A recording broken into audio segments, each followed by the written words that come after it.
மேடையில் அமர்ந்திருக்கும் இந்த பள்ளியோட நிர்வாகிகளே, இங்க இருக்கிற குழந்தைகளுக்கு இரண்டாம் தாய் தகப்பனா விளங்கும் ஆசிரியர் பெருமக்களே, அன்பான குழந்தைகளே, என்னை வாழ வைக்கும் தெய்வங்களான தமிழ் மக்கள், என் உயிரிலும் மேலான அன்பு ரசிகர்களே, உங்க அனைவருக்கும் என்னுடைய அன்பார்ந்த வணக்கம்.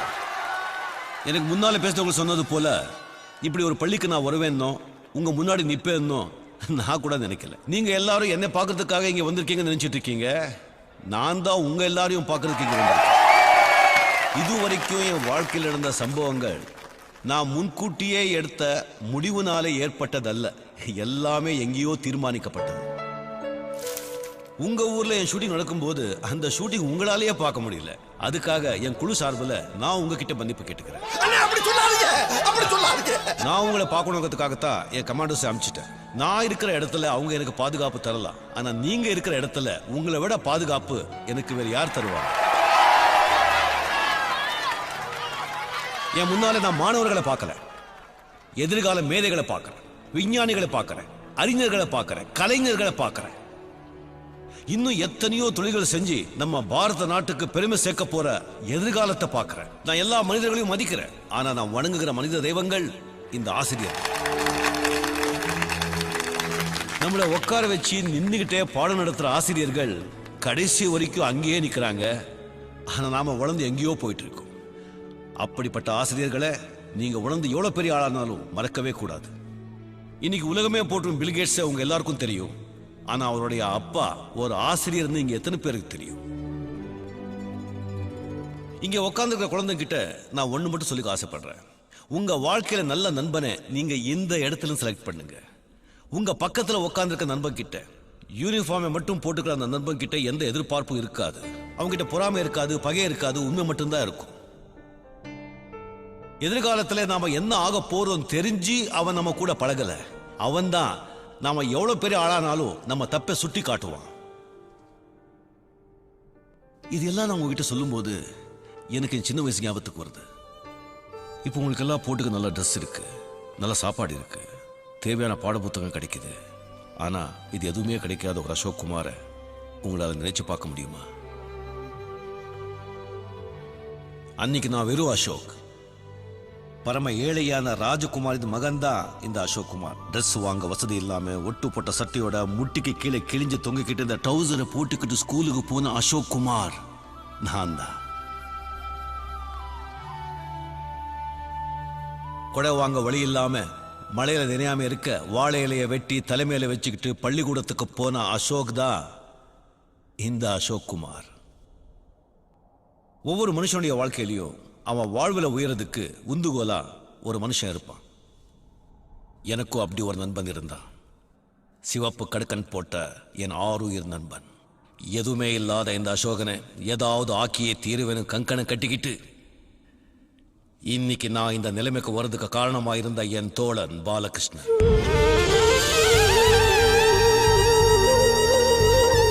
என் உயிருக்கும் உயிரான பாலு.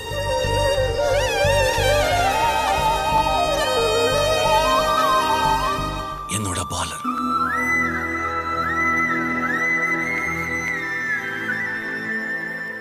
மத்தியான சாப்பாட்டு வேளையில நான் தண்ணி மட்டும் குடிக்கிறத பார்த்துட்டு தன் டிஃபன் பாக்ஸை நீட்டி எனக்கு சோறு போட்ட பாலு.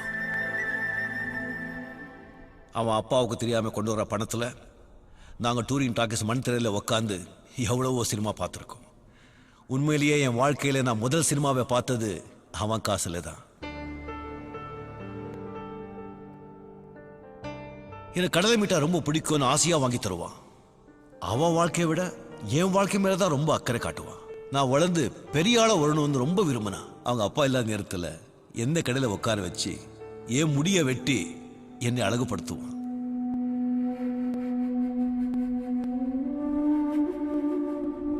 எனக்குள்ள ஒரு நடிகன் இருக்கான்னு முதல்ல எனக்கே சொன்னது அவன் தான்.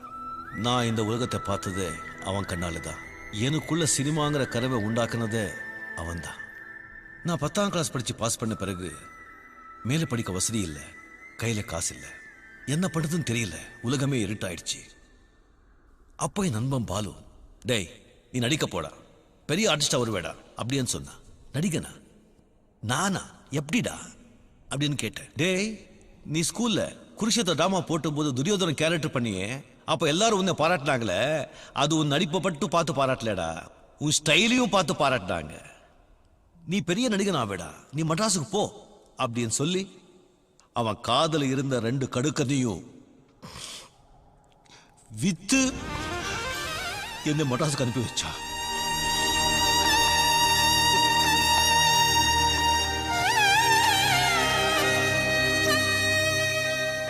நான் இந்த கடனை எப்போ எப்படி அடைக்க போறேன்னு அவன்கிட்ட கேட்டேன். அதுக்கு அவன் சொன்னது எனக்கு இப்போவும் ஞாபகத்தில் இருக்கு. நீ எனக்கு திருப்பி தர வேண்டியது எதுவுமே இல்லை அசோக். ஆனா நாளைக்கு நீ ஒரு பெரிய மனுஷனாகி உதவுற நிலையில நீ இருந்து யாராவது உன்கிட்ட உதவின்னு கேட்டு வரும்போது என்ன நீ ஞாபகம் வச்சுக்கோ, அது போதும்னு சொன்னான்.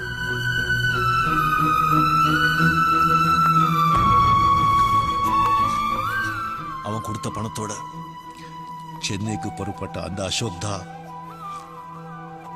இன்னைக்கு உங்க முன்னாடி நடிகன் அசோக் நான் நிக்கிறேன். நான் இங்க நிக்கிறேன், ஆனா என் நண்பன்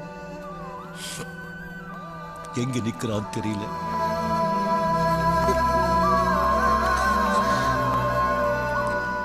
எங்க நிக்கிறான்னு தெரியல.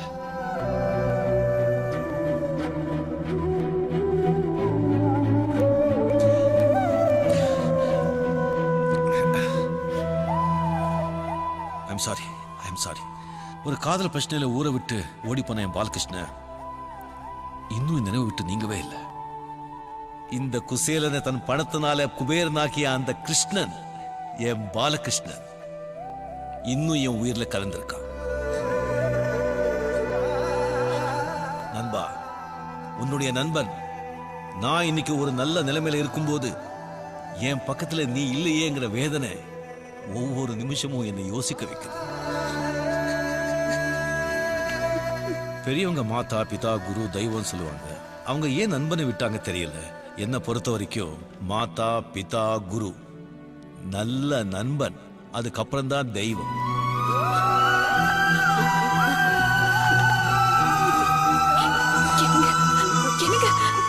வாழ்க தமிழ் மக்கள், வளர்க தமிழ்நாடு.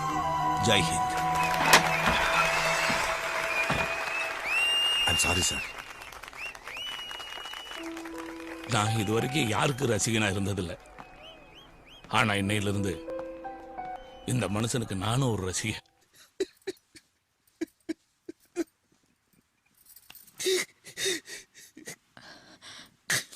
என்னங்க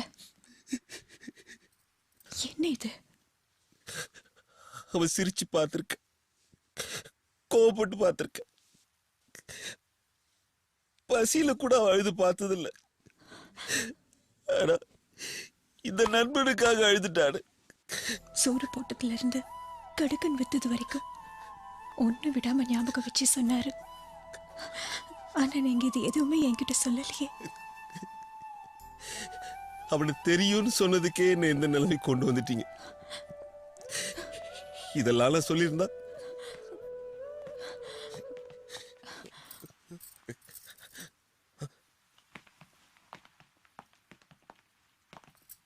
என்னாச்சு?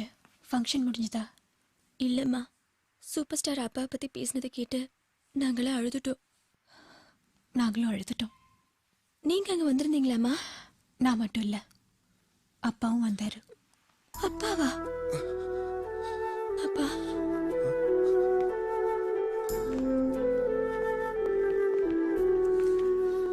அப்பா எங்களை மன்னிச்சிடுங்கப்பா. சாரிப்பா. இல்லப்பா, உங்க வயசுல நான் இருந்திருந்தா கூட இப்படிதான் நடந்திருப்பேன். அப்பா, உங்களை நினைச்சா எங்களுக்கு பெருமையா இருக்குப்பா. சாரிப்பா. அப்பா, அங்க வந்து ஏன்பா அவரை பார்க்காம வந்துட்டீங்க? அங்கேயா?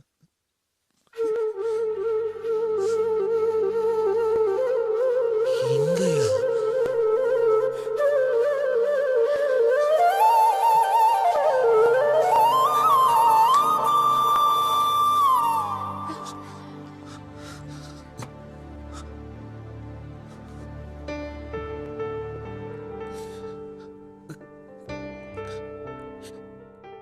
பாலு, பாலகிருஷ்ணா,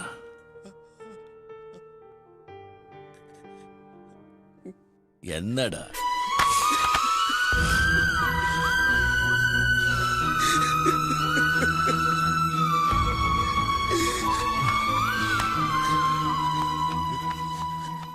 கேட்டேன். கூட்டத்துல ஒரு மூலையில நின்னு நீ பேசினதெல்லாம் கேட்டேன்.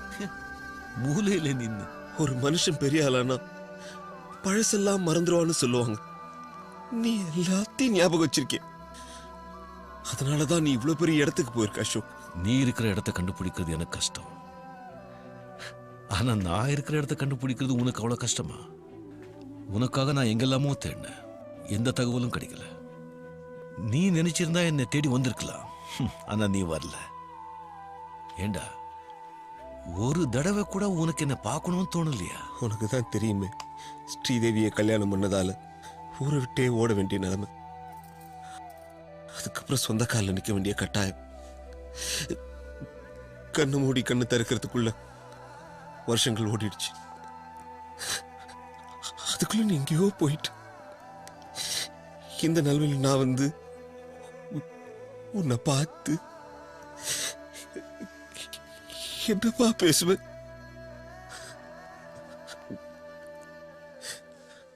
ஆரம்பத்துல உன்னை பார்க்கணும்னு எனக்கும் ஆசையா இருந்துச்சு.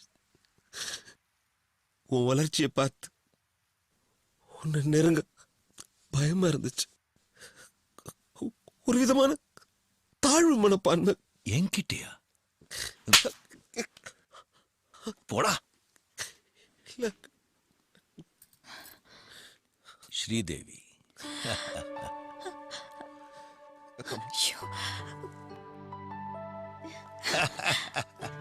என் நண்பன் பாலுவோட குழந்தைங்க. So sweet. உங்க பேரு? கமலா. கீதா. அசோக் குமார். அங்கிள், உங்க கூட ஒரு போட்டோ எடுத்துக்கலாமா? போட்டோவா? இனிமே நீங்கெல்லாம் இருக்க போறதே என் கூட தான். வேணாம்.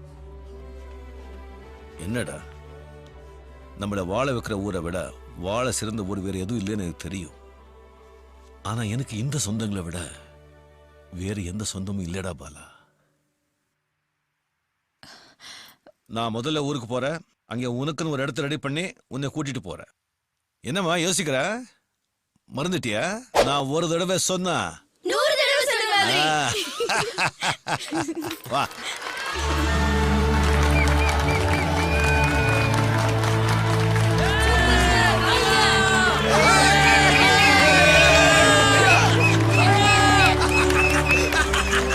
இன்னைக்கு என் வாழ்க்கையில பொன்னாள். நான் தேடிட்டு இருந்த என் நண்பன் எனக்கு கிடைச்சிட்டான். உங்க ஊரு பாலு, என்னுடைய உயிர் நண்பன்.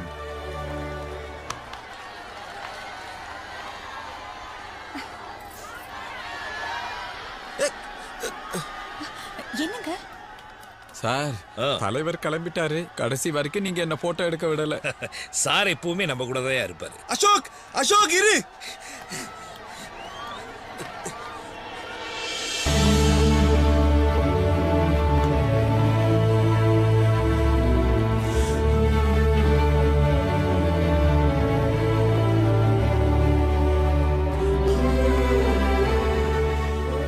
நல்ல நண்பர்கள் அமைவதெல்லாம் இறைவன் கொடுத்த வரம்.